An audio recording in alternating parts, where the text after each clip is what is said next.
ក្នុងរយៈពេលមួយសប្តាហ៍នេះថ្នាក់ដឹកនាំនិងមន្ត្រីជាន់ខ្ពស់កម្ពុជាបានជួបសមាភិកីដែលជាប្រទេសមានព្រំដែនជាប់គ្នាគឺថៃឡាវនិងវៀតណាមជាបន្តបន្ទាប់ដើម្បីកិច្ចសហការក្នុងការទប់ស្កាត់បទល្មើសគ្រឿងញៀនឆ្លងដែនកាលពីរសៀលថ្ងៃទី16ខែឧសភាឆ្នាំ2025លោកនាយករដ្ឋមន្ត្រីហ៊ុនម៉ាណែតបានជួបពិភាក្សាការងារជាមួយលោកលឿងតាមខ្វាងរដ្ឋមន្ត្រីក្រសួងសន្តិសុខសាធារណៈវៀតណាមពាក់ព័ន្ធនឹងការពង្រឹងនិងការពង្រីកកិច្ចសហការរវាងប្រទេសទាំងពីរបើតាមខ្លឹមសារនៃកិច្ចពិភាក្សាដែលបានបង្ហោះលើ Facebook លោកហ៊ុនម៉ាណែតឲ្យដឹងថានៅក្នុងជំនួបនេះរដ្ឋមន្ត្រីក្រសួងសន្តិសុខសាធារណៈវៀតណាមលោកតាមខ្វាងបានស្ងើចសរសើរ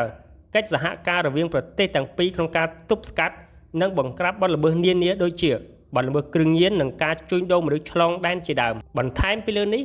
នៅចំពោះមុខនាយករដ្ឋមន្ត្រីកម្ពុជាលោកតាមខ្វាងបានគូបញ្ជាក់ថាក្រសួងរបស់លោកនឹងបន្តពង្រឹងនិងពង្រីកកិច្ចសហប្រតិបត្តិការ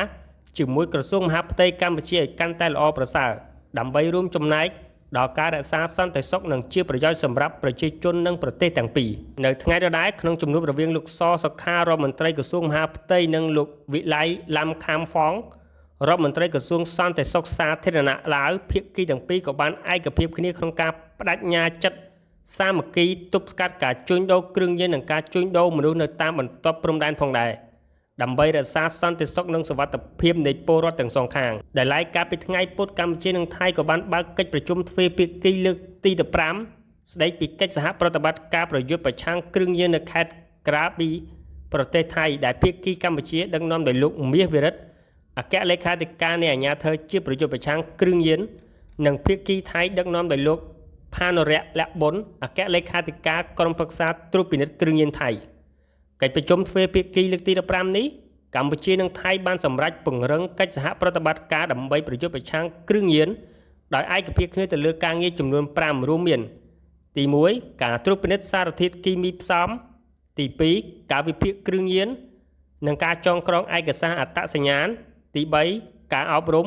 ទី4ការព្យាបាលនិងទី5ការសហការក្នុងការលើកកម្ពស់សមត្ថភាពប្រយុទ្ធប្រឆាំងគ្រឿងញៀនកាលពីឆ្នាំ